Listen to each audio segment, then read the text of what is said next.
Hi hello friends, welcome to our channel. இன்றைக்கி நம்ம போனாஸ் கிச்சனில் லெமன் சாதம் எப்படி செய்யலாம் அப்படின்றத பார்க்க போகிறோம். பேச்சுலர்ஸ், இந்த வீடியோ உங்களுக்கு தான்.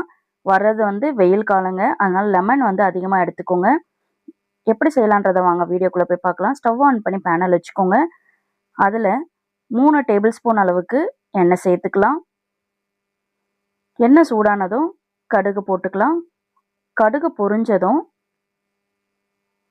1 டேபிள் ஸ்பூன் அளவுக்கு கடலைப்பருப்பும் அதே 1 டேபிள் ஸ்பூன் அளவுக்கு உளுத்தம்பருப்பும் எடுத்துக்கலாம்.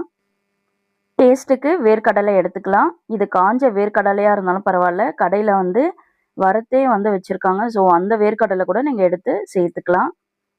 இது நல்லா பொன்னிறமாக வர வரைக்கும் நல்லா கலரி விட்டுக்கோங்க.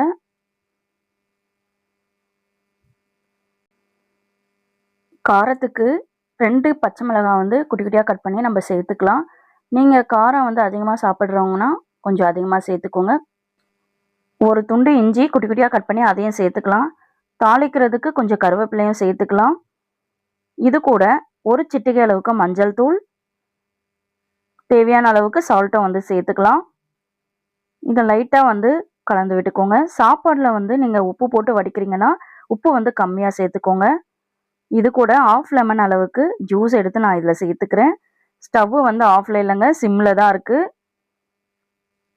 ஒரு டிஃபன் பாக்ஸ் அளவுக்கு சாப்பாடு எடுத்து நான் தனியாக ஆற வச்சுருக்கேன், அதையும் சேர்த்துக்கலாம். சாப்பாடு நல்லா உதிரியாக இருக்கணும். கட்டி கட்டியாக இருந்ததுன்னா சாப்பாடு சாப்பிட்றதுக்கு நல்லா இருக்காது. இதை நல்லா கலந்து கொடுத்துக்கோங்க.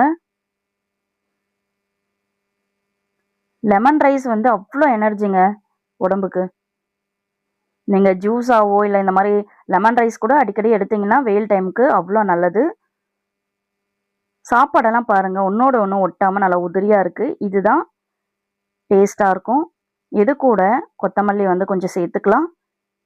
லைட்டாக சாப்பாடு கிளறி விட்டுக்கோங்க. எனக்கு வேர்க்கடலை, கடலைப்பருப்பு, உளுத்தம்பருப்பு கொஞ்சம் அதிகமாக போட்டால் எனக்கு பிடிக்கும். உங்களுக்கு கம்மி ஜாஸ்தி வேணும்னா பண்ணிக்கோங்க. இப்போ சாப்பாடு ரெடி ஆகிடுச்சு. எவ்வளோ நல்லா டேஸ்ட்டாக வந்திருக்கு. நீங்கள் வீட்டில் ட்ரை பண்ணுங்கள். ட்ரை பண்ணிவிட்டு என் கூட கமெண்டில் சொல்லுங்கள். இந்த வீடியோ பிடிச்சிருந்தால் லைக் அண்ட் ஷேர் பண்ணிவிட்டு உங்களோட ஃப்ரெண்ட்ஸ் அண்ட் ஃபேமிலிக்கு ஷேர் பண்ணி விடுங்க. தேங்க்ஸ் ஃபார் வாட்சிங்.